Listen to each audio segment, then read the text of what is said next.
नया दिन, नई खबर, हर बड़ी खबर पर हमारी नजर। खबर जिसका हम पर, आप पर और देश की सियासत पर होगा असर, और इस बड़ी खबर के हर पहलू पर बजेगा नगाड़ा, क्योंकि यह है आपका यानी जनता का अखाड़ा। नमस्कार, मैं हूं आनंद नरसिम्हन।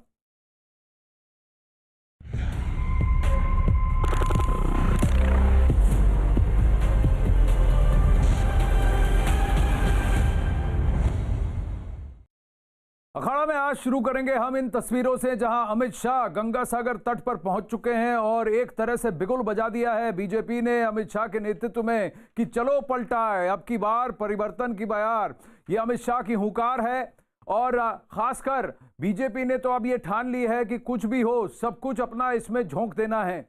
हर क्षेत्र में, हर बूथ पर बीजेपी का कार्यकर्ता मौजूद होगा। ये वादा, ये ऐलान अमित शाह ने खुद कूच बिहार से अपनी रैली में किया था और अब थोड़ी ही देर में अमित शाह का रैली को और वहां पर जनता को संबोधन होगा। थोड़े दिन पहले ठाकुर नगर में भी उन्होंने यही कहा था कि दीदी, आपके दंगा प्रमुख अगर जहां होंगे वहां बीजेपी के कार्यकर्ता भी हर बूथ में होंगे। इस बार तो चुनाव सही तरीके से होकर रहेंगे, हर किसी को अपना वोट डालने का अधिकार मिलेगा, किसी को नहीं रोका जाएगा और इसकी तैयारी हमारी है। और हम आपको बता दें कि बीजेपी ने अब ये फैसला किया है कि उनका एक सीनियर व्यक्ति, पार्टी का कोई एक सीनियर व्यक्ति, सीनियर चेहरा हर असेंबली कॉन्स्टिट्यूएंसी में, जितने भी विधानसभा कॉन्स्टिट्यूएंसीज हैं, हर कॉन्स्टिट्यूएंसीज 294 कॉन्स्टिट्यूएंसीज में अगले कम से कम 1 महीने तक वो वहां लगकर काम करेंगे। हर ग्राम में, हर सभा में जाकर मिलेंगे लोगों से और बीजेपी के परिवर्तन के वादे को कहेंगे, की बात करेंगे। ममता बनर्जी को डंके की चोट और डंके के चोट पर ऐलान कि हम आए हैं आपके साथ, आपसे भिड़ने के लिए, आपसे लड़ने के लिए। यही इसी क्रम में हम आपको बता दें कि लेफ्ट और कांग्रेस भी अब उफान पर धीरे धीरे पकड़ रहे हैं। अपनी सीटों की उन्होंने बराबरी कर ली है और आईएसएफ से गठबंधन करने के बाद वो भी अब तृणमूल पर हमला करना चाहते हैं। तो हर तरफ से ममता बनर्जी पर एक तरीके से आघात है, चोट है उन पर और चैलेंज किया जा रहा है उनकी संप्रभुता को, उनकी अथॉरिटी को, क्योंकि पिछली बार 294 सीटों में से 211 सीटों में जीत कर आई थी तृणमूल कांग्रेस और एक तरह से अपना वर्चस्व बनाया था। 2018 के अगर मैं पंचायती चुनाव की बात करूं तो 34% ऐसी सीटें थी जहां तृणमूल का कोई सामना करने वाला कोई कैंडिडेट ही नहीं था।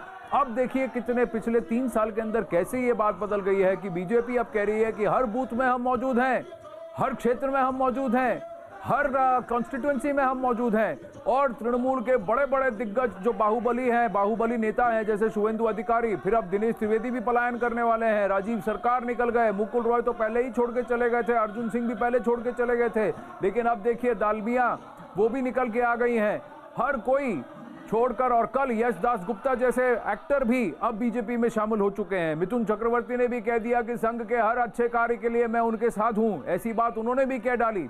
तो धीरे धीरे कहीं ना कहीं ग्राउंड पर, जमीन पर एक बीजेपी के लिए माहौल बनता दिख रहा है, बीजेपी की सरकार के लिए एक माहौल बनता दिख रहा है। और खासकर बीजेपी जितना तृणमूल कांग्रेस और ममता बनर्जी जय श्री राम का विरोध करती हैं, उतना ही जोर से वो जय श्री राम के नारे भी लगाते हैं। अब ये गंगा सागर से तस्वीरें आ रही हैं और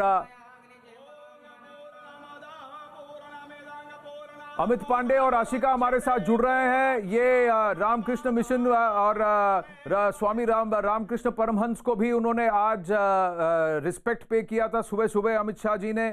आज बहुत बड़ा दिन है। अमित, आप बताइए कहां पर हैं? आशिका, आपके पास भी मैं आता हूं। पहले अमित पांडे से जानना चाहूंगा कि अमित शाह अब कहां पर, कौन सी रैली को संबोधित करेंगे, कहां पर उन्होंने अभी दर्शन लिए हैं? एक मंदिर में भी जाते हुए दिखे, गंगा सागर तट पर भी दिखे।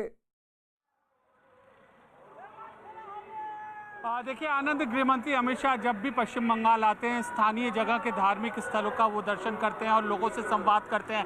उसी कड़ी में गृहमंत्री अमित शाह यहाँ पर काकद्वीप के काली मंदिर में यहाँ पर आएंगे, पूजा अर्चना दर्शन करेंगे और यहीं से, इसी मंदिर से वह रोड शो करेंगे। और इस मंदिर की अपनी अलग ऐतिहासिक महत्वता है, क्योंकि इस मंदिर में काकद्वीप, गंगा सागर के आसपास से हजारों लोग, लाखों